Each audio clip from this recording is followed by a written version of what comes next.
ओम तव कथामृतम तप्त जीवनम कविभिडीडितं कल्मषापहं श्रवणमंगलम श्रीमदाततं भुवि गृह्णन्ति ये भूरिदा जनाः।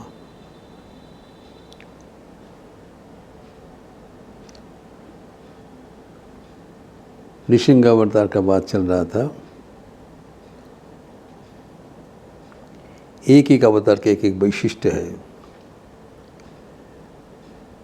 नृसिंह अवतार में भगवान का भयानक शक्ति का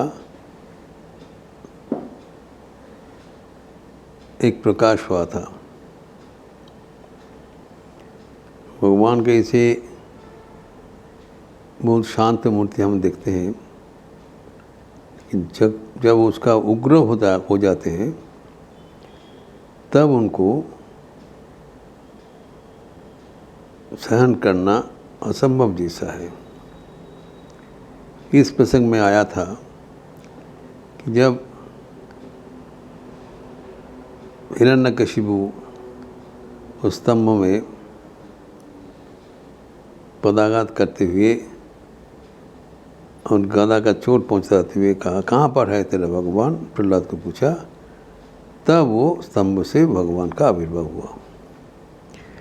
उनके श्रीमद् भागवतम में उनकी जो भयाल मूर्ति का विवरण है वो भय उत्पादक है। ऐसी गर्जन कर रहे हैं कि चारों ओर लग रहा है वज्रपात हो रहा है, एवं उनके क्रोध से भूकंप हो रहा है। उनके जो शीर चलना में चारों ओर तूफान चालू हो गया। एक भय संतरास का वातावरण चारों ओर हुआ। तो ऐसी विचित्र परिस्थिति में सब सोच रहे थे क्या किया जाएगा। इसी अवसर पर हिरण्यकशिपु उनके चिरशत्रु भगवान को सामने देखकर भयानक गदा लेके उनके साथ लड़ाई करने के आगे बढ़ा। कुछ समय तो भगवान उनके साथ एक खेल से उनसे थोड़ा लड़ाई किया। उसके बाद वो उनको अपने विशाल हाथ के चपेट पर ले लिया। उनको लेकर दरवाज़ा पर पहुंच गए, न भीतर न बाहर, एवं अपने जंघों पर उनको पटक के रखा है। तब ना दिन था तन रात था। अभी उसी अवस्था में भगवान सृष्टि कर दिया।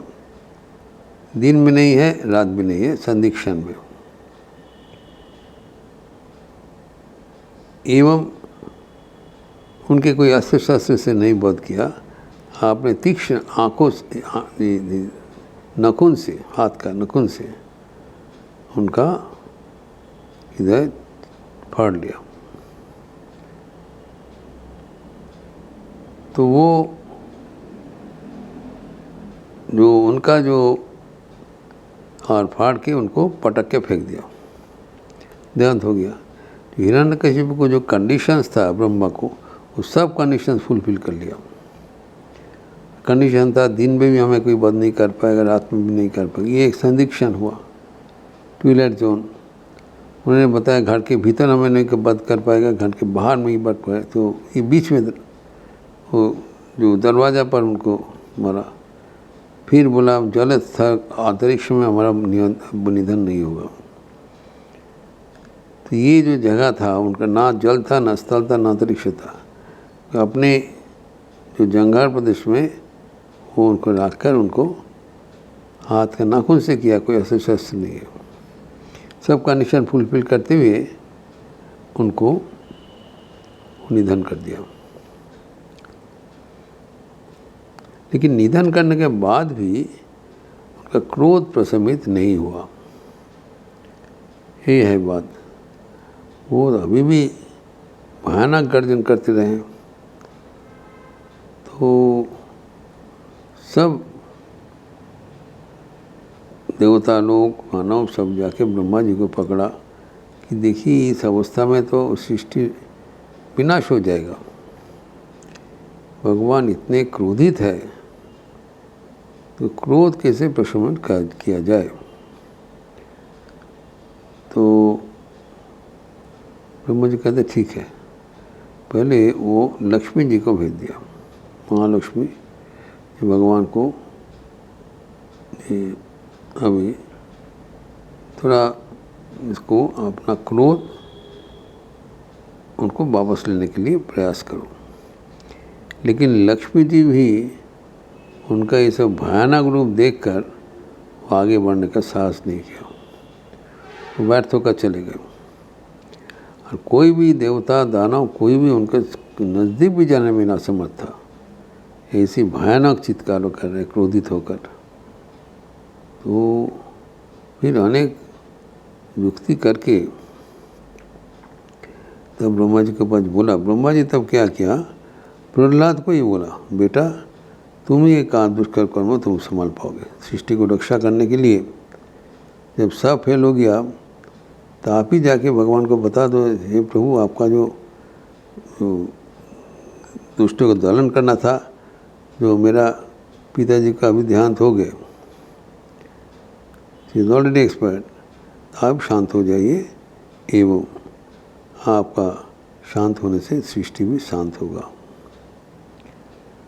तो प्रहलाद जी को बता, प्रहलाद जी जाके बोले ठीक है आप जो बोल रहे हैं सृष्टि की रक्षा करने के लिए मैं ज़रूर बताऊंगा। अभी तक जितना उनका कोई उसका सामना नहीं कर पा रहा था, लेकिन जैसे वो उनको भक्तों को देखा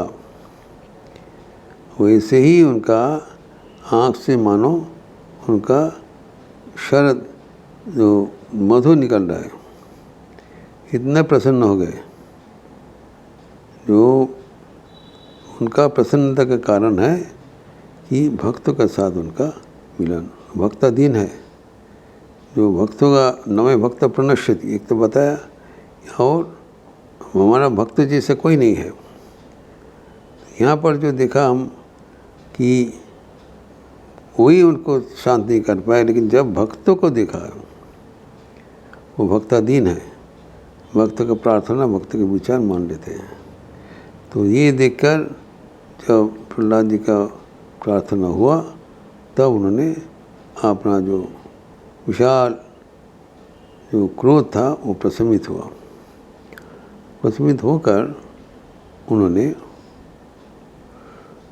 तब फिर सृष्टि का रिस्टोर हुआ करके वो प्रहलाद जी को उन्होंने कहा तुम कुछ वर प्रार्थना कर लो। अभी देखिए भक्तों का ये चरम परीक्षा होता है, वो जो कुछ चाहेंगे वो उसको मिल जाएगा, लेकिन वो जो कुछ नहीं चाहा उन्हें अगर प्रभु ये उनको प्रार्थना था, प्रभु अगर आप मुझे कुछ देने चाहते हो, जो वर प्रार्थना कर रहा हूँ ये वर आप उसको स्वीकार कर लीजिए, हमें वैसी अवस्था दे दीजिए। तो क्या उनका वर था कि मेरा मन में कभी कुछ चीज़ का वो आकांक्षा ना हो। ये भक्त का प्रार्थना है, मुझे कभी कुछ चीज़ का ज़रूरत ना हो, मुझे आपसे कभी कुछ मांगो नहीं। मैं नेवर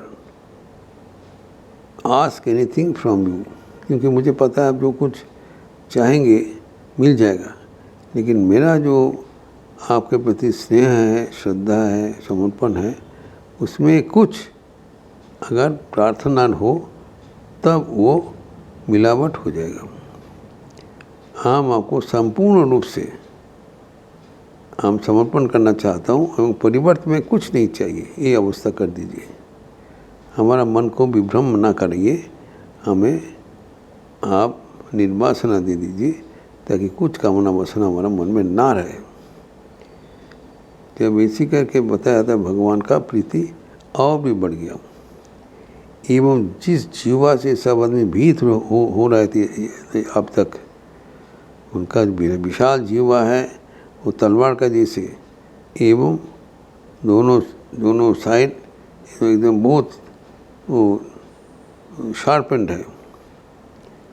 वो जो सब भयभूत हो रहे थे, भगवान तब प्रहलाद को फिर गोद में बैठे वो चाटने लगा, इतने स्नेह है। और प्रहलाद जी हाथ जोड़ करके उनको स्तुति करने लगा। तो ये जो भक्ति का गाथा है, ये गाथा अपूर्व है। तो भगवान जब उनकी ऐसी प्रार्थना सुना तब भगवान ने और विपरीत हो गया। तो भगवान का भक्त जो है, एक ओर से प्रहलाद से हमें सीख मिलता है, एक तो अकुतो भय होगा, भयहीन होगा, क्योंकि उसका ही कन्विंस्ड हमारा कुछ नहीं होने वाला है, भगवान हमारा पीछे है। दूसरा, वो सच्चा भक्त है, भगवान से कुछ मांगता नहीं। ये उनके मन में ये उदारता होगा कि अगर जैसे हम कुछ मांग लेते हैं हम छोटा हो जाते हैं, वो भगवान के साथ कभी छोटा नहीं होने चाहते।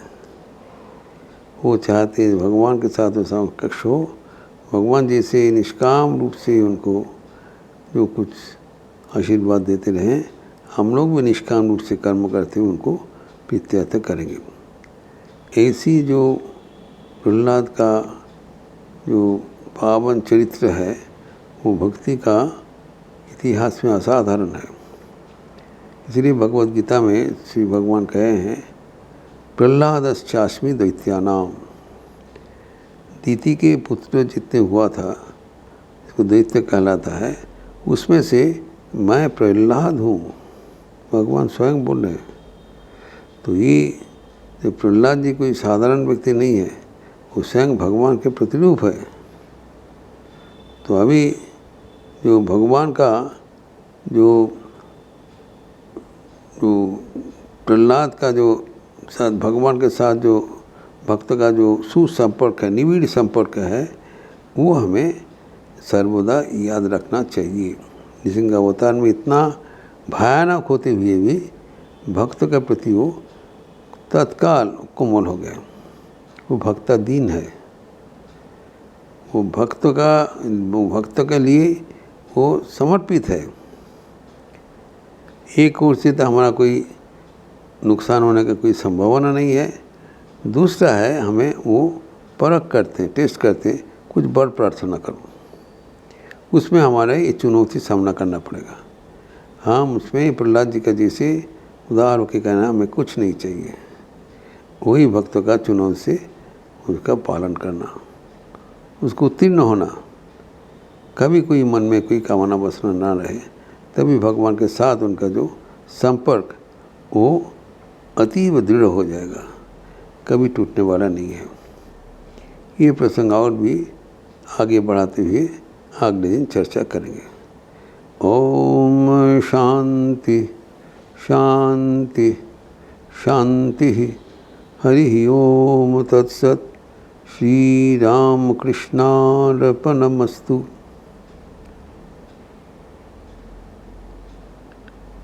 आप लोग